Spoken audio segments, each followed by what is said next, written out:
بسم اللہ الرحمن الرحیم۔ ماہ رمضان کی آمد ہے اور آج ہم بات کریں گے ماہ رمضان کا استقبال کیسے کریں یا کچھ اہم چیزیں جو ہمیں رمضان المبارک کی آمد سے پہلے کر لینی چاہیے۔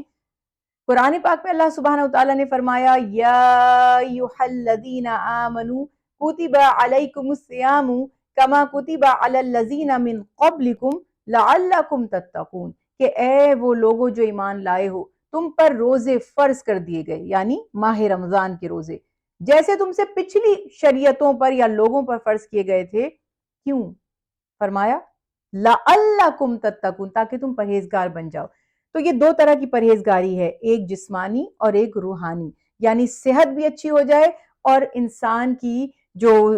عبادات ہیں تو اس کی روحانیت بھی بڑھ جائے اور اللہ سبحانہ وتعالیٰ کے ہاں اس کو اجر و ثواب بھی ملے۔ ہر دو طرح سے یہ تقوی یا پرہیزگاری کا مہینہ ہے۔ دیکھیے ماہ رمضان مبارک کی تیاری رسول اللہ صلی اللہ علیہ وسلم کے عہد مبارکہ میں شعبان سے ہی شروع ہو جاتی تھی، اور شعبان میں بھی اکثر صحابہ کرام کثرت سے عبادت میں مشغول ہو جائے کرتے تھے تاکہ ایک روٹین ان کی سیٹ ہو جائے۔ ہم لوگوں کے لیے بھی یہ ضروری ہے کہ ہم ابھی سے کام کریں۔ اس میں ہمارے کاموں کے دو حصے ہیں، ایک کا تعلق ہماری عبادت اور روزوں سے ہوگا اور ایک کا تعلق ہمارے جو دنیاوی میٹرز ہیں۔ مثلا بہت سے لوگ ایسے ہیں جو ان کی کوئی میڈیکل کنڈیشنز ہیں، تو انہیں چاہیے کہ ماہ شعبان سے ہی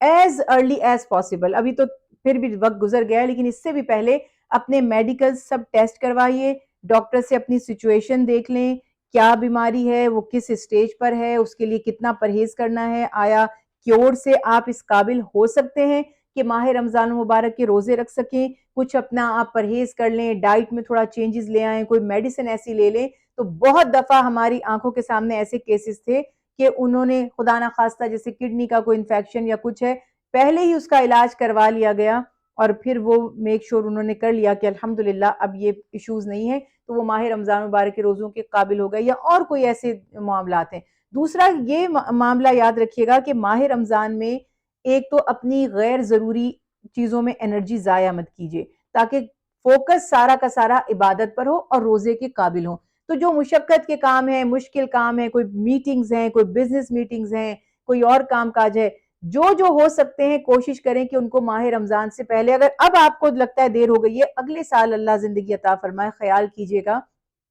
کہ اپنے اہم کاموں کو، گھر کی رینوویشن کا کام ہے، کوئی ٹریول کرنا ہے، کوئی اور ایسے اہم کام ہیں جو آپ پہلے سے پلان کر سکتے ہیں، تو کوشش کریں کہ ماہ رمضان مبارک سے پہلے اہم کاموں کو انجام دے لیں۔ اور اکثر تو لوگ اگر ان کے لیے پاسبل ہو وہ ماہ رمضان میں آف لے لیتے ہیں، اگر وہ لے سکتے ہوں، یعنی آپ کی جو سالانہ چھٹیاں اگر آپ کے لیے ہوتی ہیں تو کئی لوگ پلان کرتے ہیں کہ ہم رمضان مبارک میں آف لے لیں گے تاکہ کثرت سے بات کر سکیں۔ اب یہ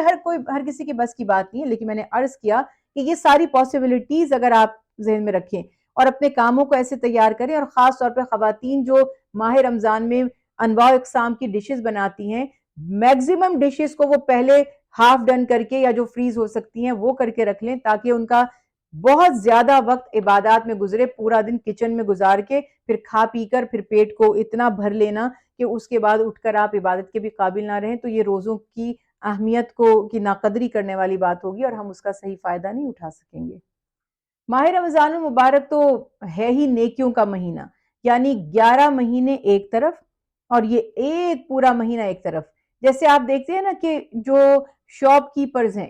انہیں پتا ہے کہ عید سے پہلے ہماری پروڈکٹس کی ڈیمانڈ ہوگی، یا کوئی بھی اوکیزن ایسا آتا ہے تو جو بنانے والا ہے پروڈکٹ اس کو پتا ہوتا ہے کہ یہ والا اوکیزن ہے، اس پر یہ پروڈکٹ زیادہ سیل ہوتی ہے، تو وہ اس کے اوپر پہلے سے کام کرتا ہے، سٹاک کرتا ہے اس کو پتا ہے کہ یہ رائٹ ٹائم ہے، یہ ڈیمانڈ ہے، مجھے زیادہ سے زیادہ پرووائڈ کرنا ہے، مجھے زیادہ سے زیادہ مٹیریل بنانا ہے۔ بالکل ایسے ہی 11 مہینوں میں بھی ہم اللہ کی حسب توفیق اور جو فرائض عبادات ہیں وہ کرتے ہیں، لیکن ماہ رمضان تو ہے ہی عبادت کا مہینہ، چونکہ اللہ تعالیٰ نے فرمایا روزہ اوبویسلی اس کی پہلی عبادت، اور دوسری کیا ہے؟ شہر رمضان الذی انزل فیہ القرآن۔ دوسرا اس کا سب سے بڑا جو خوبصورت پہلو ہے کہ اس ماہ میں نزول قرآن پاک ہوا، تو کثرت سے روزے رکھنا، اچھے روزے رکھنا، پیارے روزے رکھنا، اس روزے کی پاسداری کرنا کہ کیسا وہ روزہ ہونا چاہیے، اور میگزیمم جتنی اللہ سبحانہ وتعالیٰ توفیق عطا فرمائیں تلاوت قرآن پاک پڑھنا، اور آپ صلی اللہ علیہ وسلم نے جو دعائیں سکھائی ہیں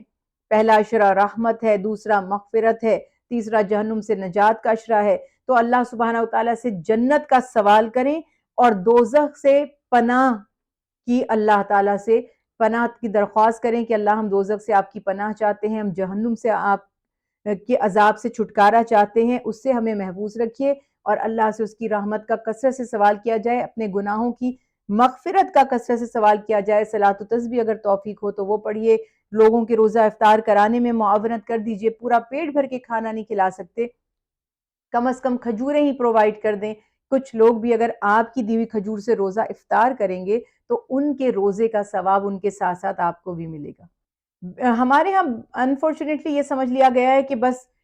ہم نے سحری کر لی اور پھر افطار تک کچھ کھایا پیا نہیں تو یہ روزہ ہے۔ رسول اللہ صلی اللہ علیہ وسلم نے اس کے بارے میں فرمایا کہ جس شخص نے روزہ رکھ کر بری بات کہنا یا جھوٹ بولنا یا لڑائی جھگڑا ترک نہیں کیا تو اس کا جو روزہ تھا وہ محض فاقہ تھا، یعنی وہ فاسٹنگ نہیں تھی، وہ ڈائٹنگ تھی، اور اس کی جو رات کی جو اس کی اگر وہ جاگ کر عبادت بھی کر رہا تھا تو وہ بھی صرف رت جگہ تھا، وہ عبادت نہیں تھی۔ تو جو لوگ روزہ رکھ رہے ہیں اور عبادت بھی کر رہے ہیں اور وہ رات کو جاگ بھی رہے ہیں، وہ بھی اگر برے کاموں کو نہیں چھوڑتے تو اللہ کے حبیب نے فرمایا کہ یہ فاقہ ہے۔ اب وہ لوگ جو نماز کی پابندی نہیں کر رہے،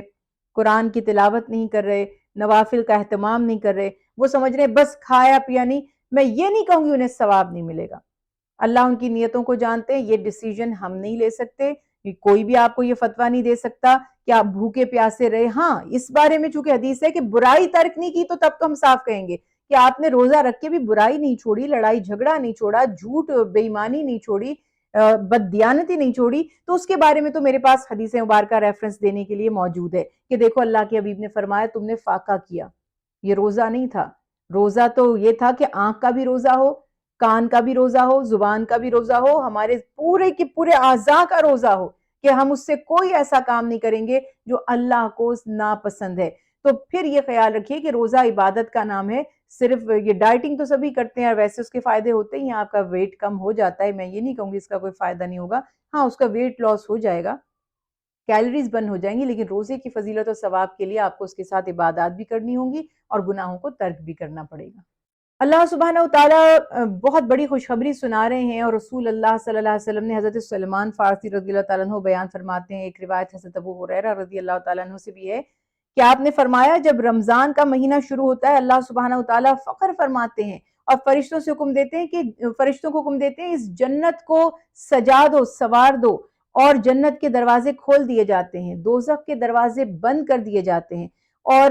ایک ایک نیکی جو عام دنوں میں فرض کا ثواب، ایک فرض کا ثواب جو عام دنوں میں ملتا تھا ماہ رمضان میں 70 کے برابر کر دیا جاتا ہے، اور ایک نفل جو ہے اس کا اجر و ثواب بڑھا کر فرض ادا کرنے کے برابر کر دیا جاتا ہے۔ اور آپ صلی اللہ علیہ وسلم نے فرمایا کہ جب افطار کا وقت ہوتا ہے تو اللہ سبحانہ تعالیٰ اپنے فرشتوں سے فخر فرماتے ہیں کہ